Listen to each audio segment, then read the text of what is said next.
Vamos agora para a segunda. A EBD como fonte de avivamento para a família. E aí é bom porque uma palavra puxa a outra, né? Um tema relaciona-se com o outro, né?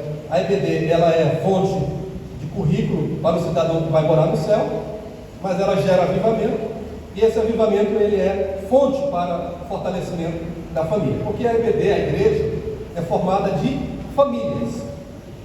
As nossas famílias estão aqui: marido, mulher, né, os cônjuges, os filhos e a família de uma maneira geral. Então eu começo dizendo assim, eu vou ser mais rápido por conta do tempo.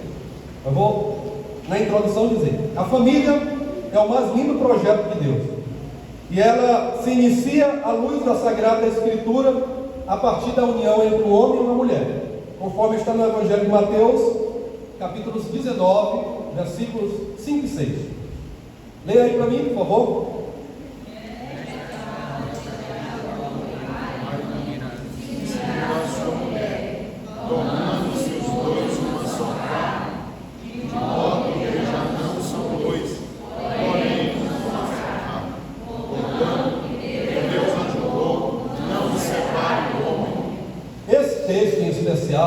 E outros, como Gênesis capítulo 2, né, nos respalda, nos mostra que a família é uma instituição divina.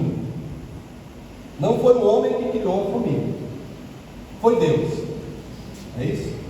Deus foi quem estabeleceu. Ele é o inventor, ele é o criador, ele é o instituidor da família.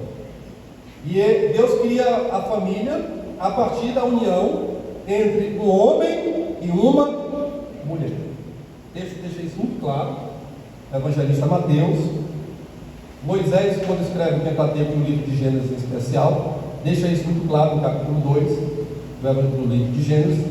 Deixa o homem pai e mãe, unir-se a sua mulher, tornando os dois uma só carne. Então nós aprendemos que a família é o mais lindo projeto de Deus. Ela é indissolúvel, a família não pode ser destruída. A família não pode ser constituída por outros meios que não seja aquilo que Deus estabeleceu. Quando eu falo de família, a família tradicional, que é modelo, que é aquilo que Deus criou, aquilo que Deus estabeleceu, de acordo com a sua soberana vontade, para o bem comum e a felicidade de todos, que compõem, que formam a família. Mas infelizmente existem outros formatos de família hoje, você conhece, inclusive com a institucionalização desses formatos, desses modelos, pelas autoridades, pelos poderes constituídos, na ausência da legislação, pelo órgão, pela entidade, melhor dizendo, que formam as leis, que criam as leis, que é o Congresso Nacional. O outro órgão maior da justiça brasileira, que é o Supremo, legisla em detrimento da ausência que o Congresso deixa de fazer. E vocês sabem que hoje existe, né, a união homoafetiva, outros modelos de família, que fogem, que ferem princípios, que ferem valores, que destrói aquilo que nós acreditamos, as crenças. Mas não é a vontade de Deus. Pelo contrário, isso entristece o Espírito de Deus, desafia Deus, desafia o que é natural, desafia aquilo que está estabelecido, instituído na Bíblia, que é o mais perfeito manual para a família. Temos muitos livros escritos por vários autores, inclusive eu tenho um modestamente, né, Construindo Nossa História de Amor, que escrevi com a minha esposa para a família. Mas todos os livros cristãos fundamentam-se no livro maior que é a Bíblia, Palavra de Deus. E a Bíblia é o mais perfeito manual que nós temos para a família, para os casais viverem harmoniosamente, para os filhos obedecerem aos seus pais e honrarem, para os pais criarem os filhos de acordo com a palavra de Deus, na orientação da palavra, no ensinamento da palavra. É o mais perfeito manual, para que a família seja feliz, seja forte, edificada em Cristo e na sua palavra. Então a EBD, como fonte de avivamento para a família, também ela é importante, porque ela forma caráter, forma personalidade. né, na igreja e na família, porque a igreja, ela é formada por pessoas que advêm de diferentes famílias. Aqui tem várias famílias representadas, né? Nós formamos família, nós temos as nossas famílias, e quando há um casamento, no modelo que Deus deixou, no modelo que Deus instituiu, homem e mulher constituem, formam uma nova família. Tanto o homem quanto a mulher traz características, heranças, construções psíquicas, sociais, biológicas, genéticas da sua família de origem. Por isso que precisa de um amadurecimento, de um processo de conhecimento que vem antecipado pelo namoro, pelo noivado, até chegar à conclusão do casamento e a vida que vão construir juntos. Porque o casamento, que responsabiliza-se pela instituição da família, tem pelo menos 3 características. O casamento, ele é indissolúvel, ele não pode ser destruído. Nós aprendemos recentemente que nesse mundo em que nós vivemos, na escola bíblica nós aprendemos no 3º trimestre do ano passado, os perigos da pós-modernidade. E um dos perigos da pós-modernidade é normalizar o pecado. O diabo, ele vem estrategicamente fazendo com que os crentes se assemelham à maneira, à forma do mundo viver. E dentre as coisas que a igreja está aceitando ou normalizando, está o divórcio. Até entre lideranças, pastores, muitos se divorciam e depois se casam de novo. Aquilo que Deus uniu, diz o texto, o homem não pode separar.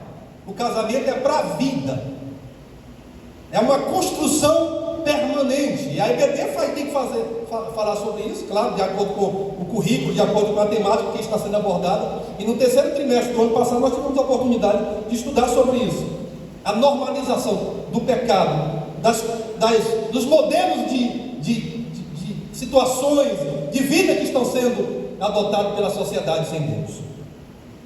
Então, a EBD, como agência educadora cristã, professores, pastores, toda a igreja precisa estar vigilante.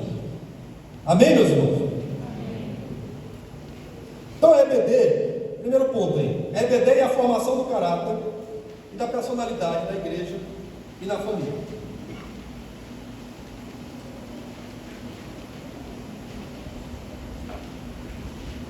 Então, a EBD, em sua gênese, passou a existir com a finalidade de resgatar, já falamos sobre isso, crianças de rua através da evangelização e do ensino secular, para melhor compreender a palavra de Deus.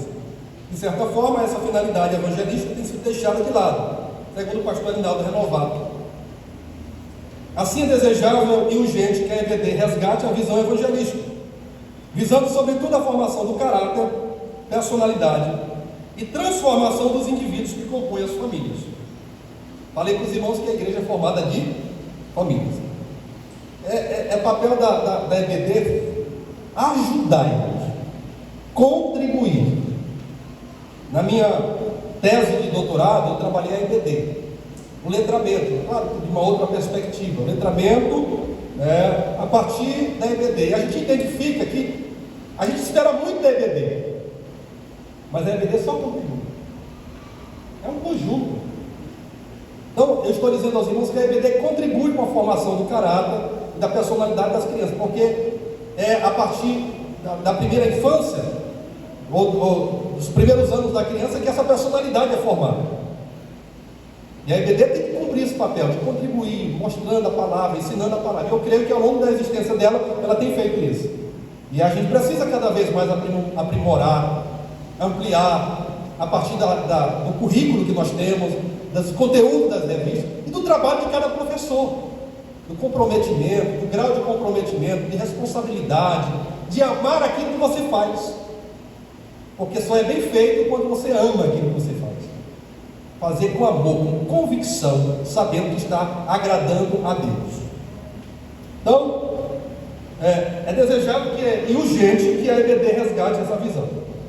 Caráter. Como a EBD forma caráter, mas como eu disse, não é só a igreja, principalmente a família, mas a EBD contribui com essa formação. Então, o caráter é o aspecto psíquico da personalidade.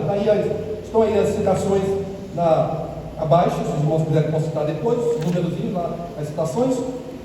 O caráter tem relação com a expressão da personalidade, é a maneira particular de cada pessoa agir, expressar-se, é a própria marca da pessoa. O caráter faz parte da personalidade, é adquirido, não herdado, resulta da adaptação progressiva do temperamento, às condições do meio ambiente, o lar, a escola, a igreja, a sociedade, o estado socioeconômico. Então, tudo isso está relacionado a caráter, mas a gente também fala de personalidade. Então a igreja tem o papel de formar caráter, porque existe o bom caráter e existe o mau caráter. Como é uma marca e que tem relação com a personalidade, que tem relação com a moral, o caráter vai ajudar a você fazer as escolhas certas, as decisões certas, a conduta certa. Quem tem bom caráter não sabe que não pode mentir, porque a mentira é para quem é mau caráter. Quem tem bom caráter sabe que não pode enganar, sabe que não pode ser infiel nos dízimos, nas ofertas, porque isso é para quem é mau caráter. Sabe que não pode fuxicar, fofocar, porque isso é para quem tem mau caráter. Então, caráter é a marca de cada pessoa. E nós somos formados na igreja, e principalmente as crianças, a ter um bom caráter, porque a nossa formação se dá a partir da Bíblia Sagrada, a palavra de Deus. É a marca que cada um de nós carregamos. Então, é papel da família, EBD, mas principalmente a família, fortalecer a personalidade de seus membros. Os pais, em especial, devem essa responsabilidade, pois os estudiosos da psicologia afirmam que a personalidade é construída na fase infantil, sendo formada até os 7 anos de idade. Aí eu pergunto, mas o que é personalidade? O termo personalidade é definido como o que determina a individualidade de uma pessoa moral, o elemento estável da conduta de uma pessoa, de sua maneira habitual de ser, aquilo que a distingue de outra. O pastor e psicólogo Jamiel de Oliveira Lopes, no seu livro Psicologia, desculpa aí o erro de digitação, acho que na minha versão eu corrigi esses erros, Psicologia Pastoral, aproxima os dois conceitos, afirmando que ora eles são usados como sinônimos, havendo inclusive por parte dos psicólogos europeus uma preferência pelo termo caráter e personalidade pelos psicólogos americanos. O pastor Jamiel, ele tem um livro que eu recomendo aos pastores, em especial. Eu tive a oportunidade de fazer, não sei se todos fizeram, pela CPAD, Psicologia Pastoral. Está em casa. Você fez? Eu comprei um livro de pastor muito bom, Psicologia Pastoral. Nos ajuda muito, porque nós pastores enfrentamos cada situação, principalmente no mundo que nós vivemos hoje, pessoas deprimidas, com ansiedade. A gente precisa saber, além, obviamente, desviado pela palavra de Deus, ter alguns elementos técnicos que nos ajudam a ajudar essas pessoas, dentro da igreja mesmo. Nós temos muitos irmãos passando dificuldade dentro da nossa igreja. Não sei se é aqui, mas lá no Embarcabal tem muito, porque minha esposa, ela coordena o CAPS, e eu sei da realidade que eu vejo lá muitas irmãs, muitos irmãos fazem tratamento no CAPS. É um problema do mundo de hoje, né? Problema de ansiedade, de depressão, é um problema crônico terrível, que tem inclusive levado muitas pessoas ao suicídio. Então, o pastor Jamiel, nesse livro, ele fala que ele até apresenta o termo caráter e personalidade como sinônimos. Ele afirma que os psicólogos americanos preferem o termo caráter e os psicólogos europeus preferem o termo personalidade. Ele continua dizendo que é o resultado de um reduto inato de características básicas, acrescido de experiências vividas, que pressupõe a possibilidade de um indivíduo diferenciar-se do outro. Na formação da personalidade, considera-se fatores hereditários, herança genética dos pais, cor da pele, isso é personalidade, certo? Cor da pele, dos olhos, estrutura biológica, etc. Também acrescenta-se os aspectos ambientais, formação familiar, escolar, cultural, moral, ética e espiritual. Então, vamos imaginar uma criança criada dentro de um lar cristão, evangélico, salvo, não só crente nominal, mas salvo, em que os seus pais se respeitam, se amam, não se agridem verbalmente, não se agridem fisicamente, um ambiente de paz, de harmonia. Essa criança, a personalidade dela vai ser o reflexo, o resultado da sua criação. Agora, uma criança criada num lar onde é um verdadeiro ringue, conflitos, brigas, essa personalidade ela pode sofrer alteração, principalmente crianças pequenas. É claro que o Evangelho muda a personalidade, muda, né? O Evangelho transforma plenamente o ser humano, mas essa personalidade ela é construída principalmente na primeira fase da criança, até os 7 anos de idade. Então é o reflexo, é o resultado de características físicas, psicológicas, ambientais, onde aquela criança mora, onde aquela criança vive. E aí a EBD, nesse sentido, por construir esse caráter, essa personalidade, se o seu filho vem para a escola dominical, e você o auxilia nesse sentido de cumprir o que está lá em Provérbios 22 e versículo 6, ensina a criança no caminho que deve andar, para que quando ele crescer, ele não se desvie desse caminho.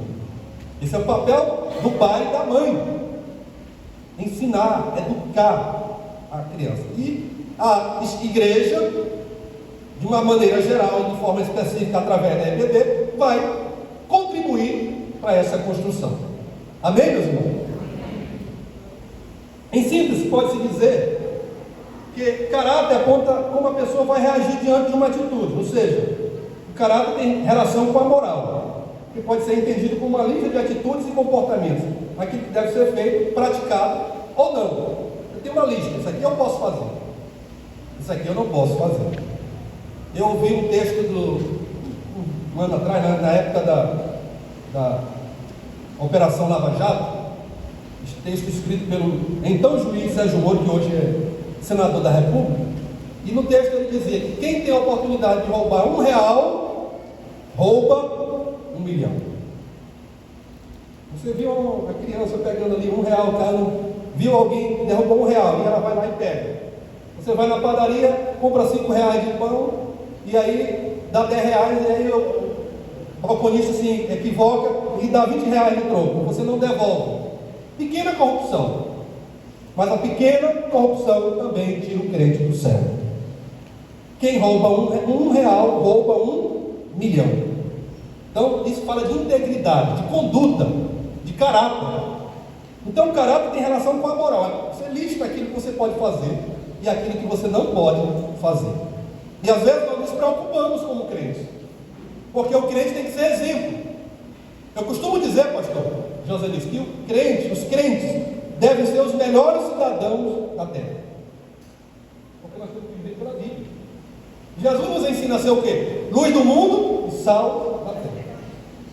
Nós temos que ser os melhores cidadãos, não é por força e obrigação da lei, não é porque a lei diz que você tem que pagar os seus impostos, não é porque a lei diz que você tem que ser honesto, está tudo escrito na lei. Lei humana, porque a sociedade ela se organizou para viver melhor, onde o cidadão, ao exercer a sua cidadania, ele tem direitos e tem deveres. Mas o crente, deve ser o melhor cidadão da terra, porque ele também é cidadão do céu. Quem compreende isso? Dá glória a Deus. Então, se ele é cidadão do céu, ele não vai roubar, ele não vai mentir, ele não vai enganar, ele não vai adulterar, ele não vai prostituir, ele vai andar segundo a palavra de Deus, vivendo de forma piedosa, com santidade, pureza do coração. E aí isso tem a ver com atitude, com moral. Você vai listar o que pode praticar e o que não pode praticar, de acordo com a sua convicção, com a sua formação, com a sua moral, com a sua personalidade, com o seu caráter. Então, pequenas corrupções, às vezes, como eu estava dizendo, retomando a fala. Desculpe aí.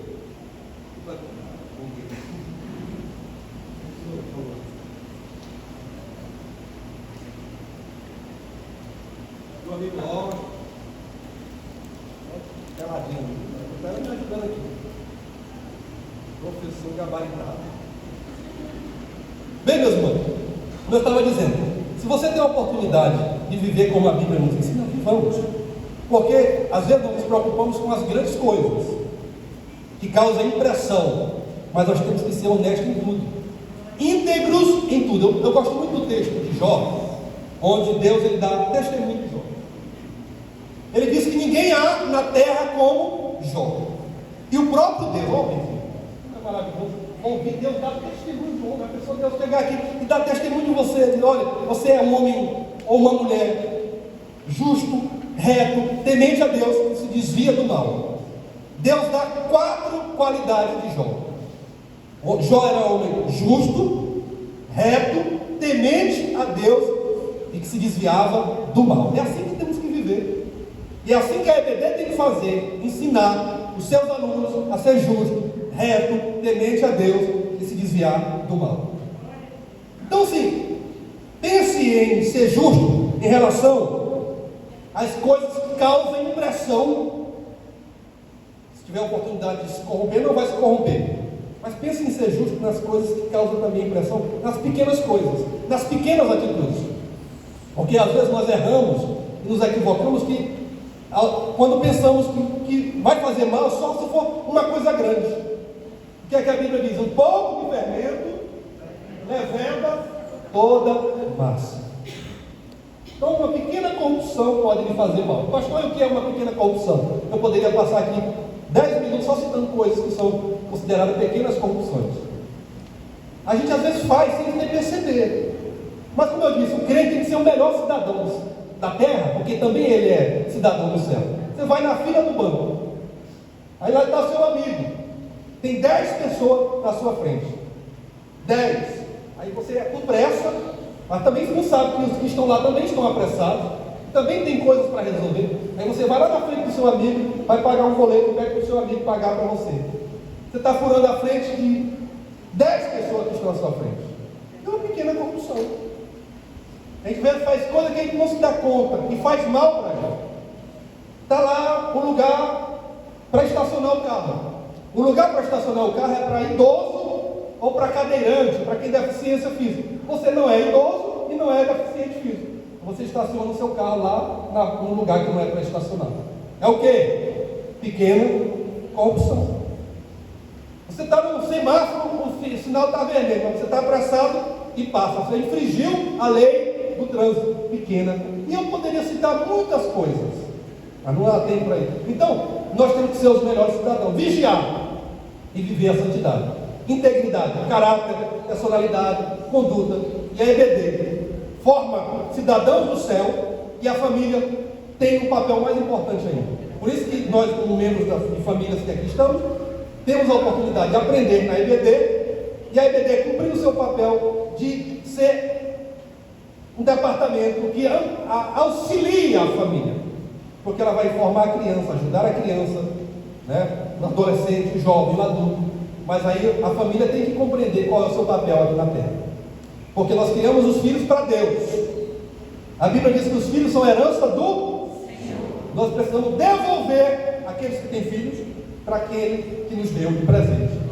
Os nossos filhos são do Senhor, e não aceite perder nenhum dos seus para o diabo.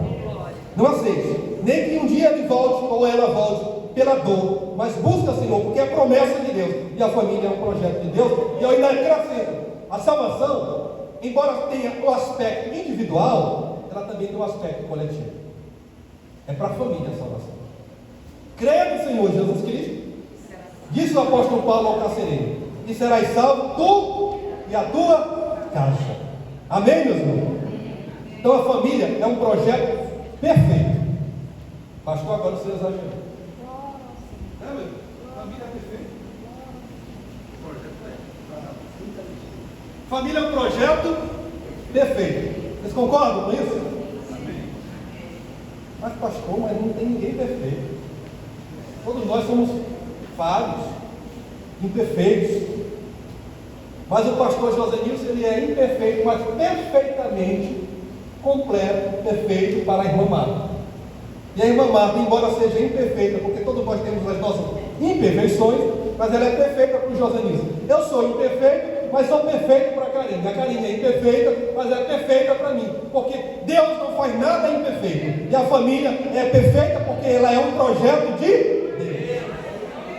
Quem entendeu, diga glória a Deus.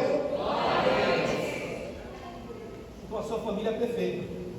Embora você seja imperfeito, embora nós sejamos imperfeitos, mas o projeto é de Deus, e Deus não cria nada imperfeito. Por isso, procure melhorar a família, procure melhorar na EBD. Traga a sua família para a EBD.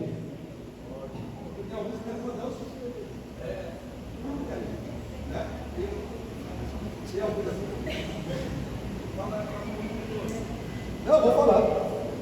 Tem alguns que vêm, que mandam os filhos para a EBD, mas não vêm para a EBD. Está errado. Você tem que vir com seus filhos para a EBD, porque ele vai para a classe infantil, para adolescente, para os jovens, e você vai para a classe dos adultos aprender também a palavra de Deus. Amém? Amém. Então, em síntese, pois não, José? Certa vez eu comentei com uma irmã, eu disse, olha, ensinar o caminho que deve andar não é dar o endereço da igreja. Isso.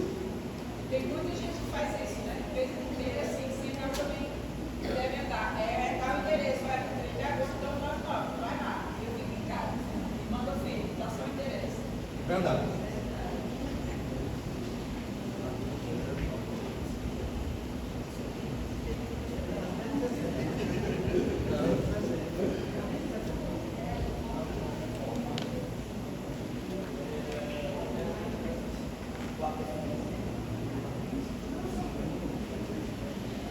Tá bom, vamos concluindo.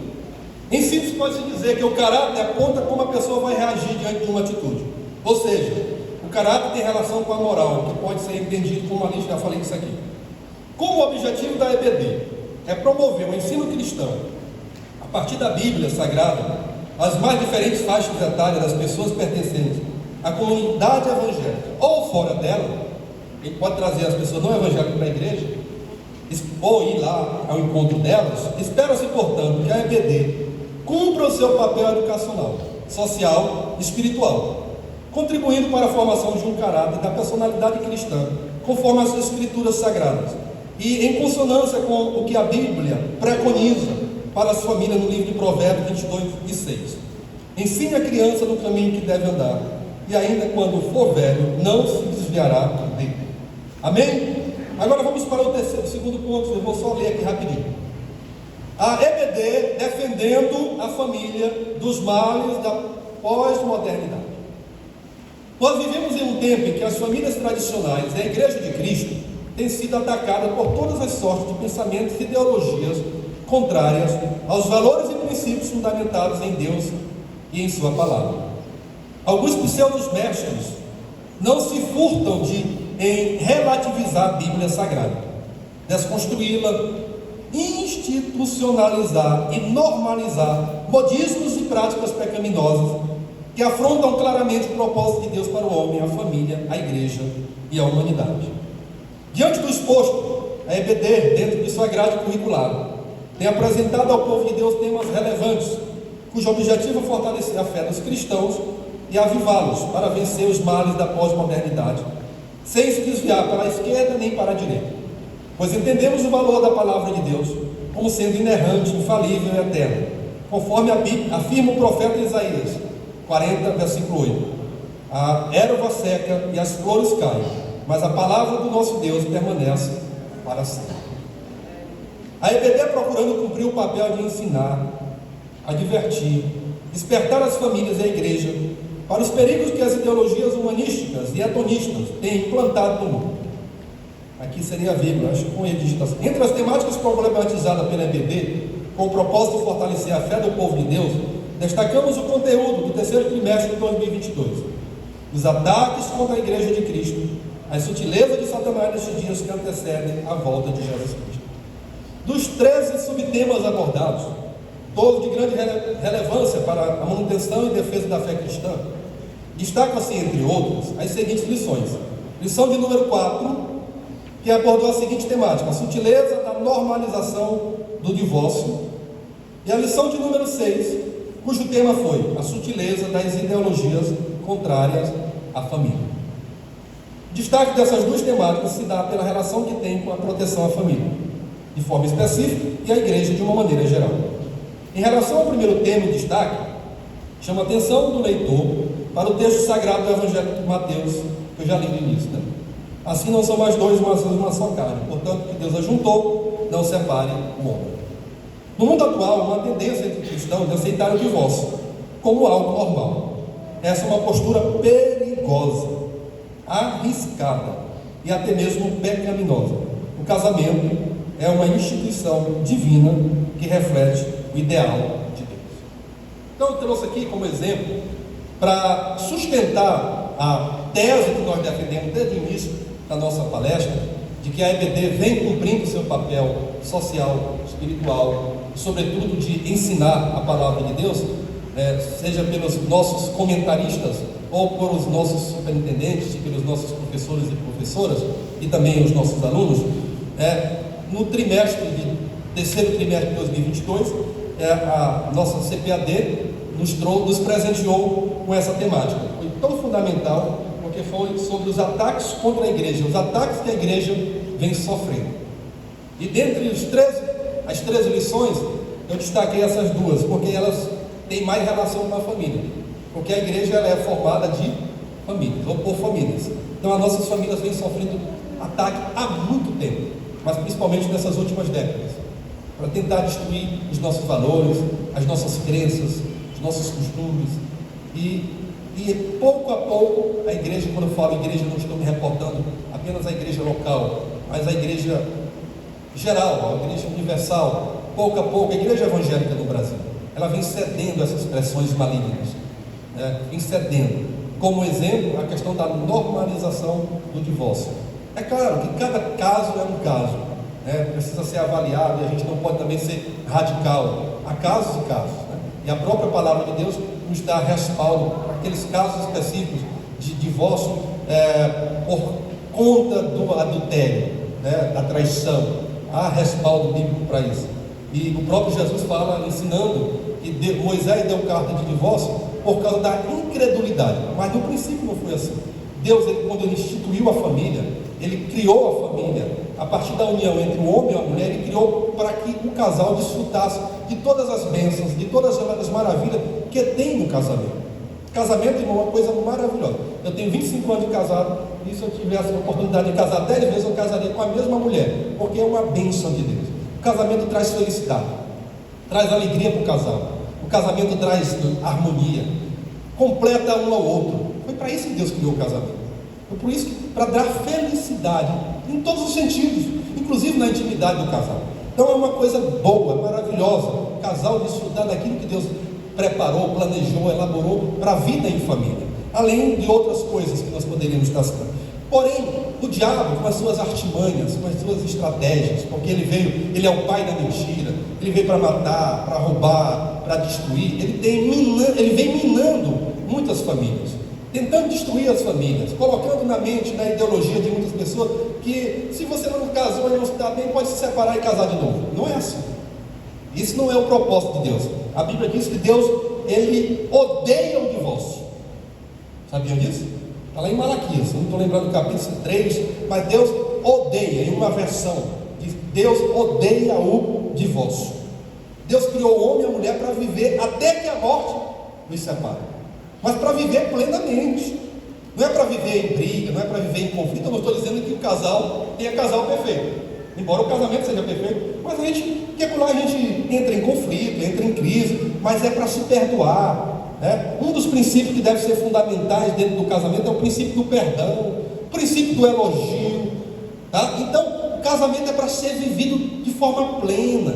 Se alguém está vivendo aqui sem ser de forma plena como Deus estabeleceu e como Deus deseja que cada casal, que todas as famílias vivam harmoniosamente no relacionamento pais e filhos, marido e mulher, E assim seja, porque esse é o propósito de Deus. Mas veja bem, o inimigo tem tentado destruir, eu vou já encaminhar para o final, tem tentado destruir isso, tentando normalizar. Casa, se der certo, você vive, se não der certo, se descasa. Irmão, não é assim. Por isso que o casal tem que participar de encontro de casais, tem que ler a Bíblia. Eu não estou dizendo que o encontro é só o encontro que vai resolver os problemas, não é isso, mas principalmente tem que estar fundamentado na Bíblia. Mas tem que participar de seminário, tem que participar de encontro, tem que viajar, tem que passear, tem que aproveitar a vida. Pela graça de Deus, nós temos um departamento de família forte lá em Bacabal. Não é porque eu sou coordenador, mas a gente realiza seminários, a gente realiza conferência, a gente realiza retiro. Inclusive tem alguns casais que estão participando conosco. Esse ano já vai ser o 7º. Cada ano é um melhor do que o outro. Sabe para que isso? É para fortalecer o casamento, é para abençoar. Tem, dentre os participantes do retiro, tem mais de 20 pastores. E tem um pastor que foi ano passado conosco, pastor João, acho que ele está hoje em Dom Pedro. Ele nunca tinha ido. Eu nunca mais perco um retiro, porque é um momento de interação, um momento de comunhão uns com os outros, de aprendizagem, do casal ter o seu momento de intimidade, num resort, num lugar maravilhoso. Isso soma, irmãos. Isso agrega valores para trazer felicidade para o casamento. Então a igreja precisa pensar sobre isso. E a EBD, obviamente, constrói, contribui, mas a igreja, de uma maneira geral, precisa pensar sobre isso, porque é a família que é responsável pelo bem-estar. Se a família vai bem, a igreja vai bem, porque a igreja, ela é constituída de famílias. Então, casamento é para a vida. Pode acontecer uma tragédia de um casal adulterar, trair um ou outro, e aí tem o que se sente traído, tem razão de pedir divórcio, mas o casamento esse não é o propósito de Deus. O propósito de Deus para o casamento é: casou hoje e vai viver até completar 90 anos de idade, até que a morte separe. Mas o pecado tem tentado desconstruir, e a igreja vai cedendo, não é a vontade de Deus. Essas concessões não correspondem à vontade de Deus para a igreja e para a família.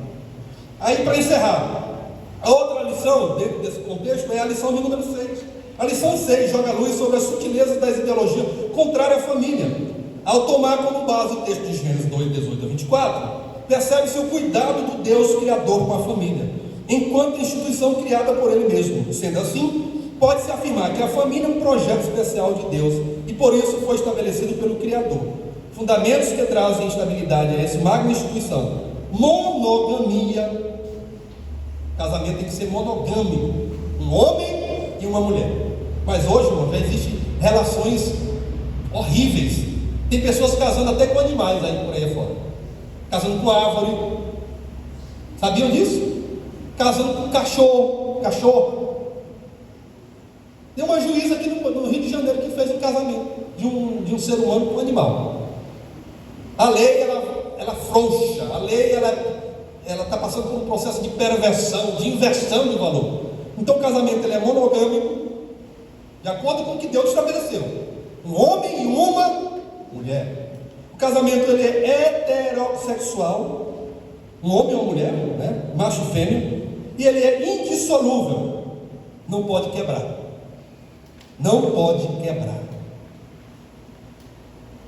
A não ser que haja, como já disse, caso de excepcionalidade. Esses valores blindam a família. Agora, não vá se perturbar. Uma coisa é como você vivia no mundo, outra coisa é você agora crente. Quando você está no mundo, todos os teus pecados, quando você chegou aqui, foram perdoados. Amém? Jesus tomou toda a sua maldição na cruz. Agora você é uma nova criatura em Cristo Jesus. Quem está em Cristo, nova criatura é. As coisas velhas passaram e tudo se fez novo. Porque lá no mundo você pode ter agido assim, mas agora você é diferente, porque você é salvo em Cristo Jesus. Esses valores blindam a família contra as sutilezas das novas configurações familiares que estão calcadas em ideologias malignas, como casamento entre pessoas do mesmo sexo, sexualidade não binária, aborto, E aí, lamentavelmente, tem muito crente que votou para esse condenado Lula, perdoa a expressão, que é a favor do aborto. Eu não sei porquê que a gente votou em uma pessoa que é contra os nossos princípios, mas deixa isso para lá, já passou. Então vamos suportar as tacas que virão para a igreja e culpa de muitos crentes que não entenderam o projeto. Abandono, libertinagem, traição, adultério e licenciosidade. Então o casamento, as configurações familiares que existem hoje, aceita tudo isso, aceita a sexualidade não binária, aceita o aborto, o abandono, a libertinagem, mas o cristão é diferente, é contrário a tudo isso, porque ele vive pela palavra de Deus. Tanto a família como a EBD contribui com isso. Para encerrar, leia comigo aí a conclusão. Pastor, eu passei aí, está concluindo? Olha lá, do 3 vocês leiam a conclusão. 1, 2, 3.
Amém. Deus abençoe, meus irmãos. Então, sem Bíblia não há avivamento na igreja e não há avivamento na família. Muito obrigado, pastor José Nilson, nossa superintendente, a todos os pastores. Deus abençoe.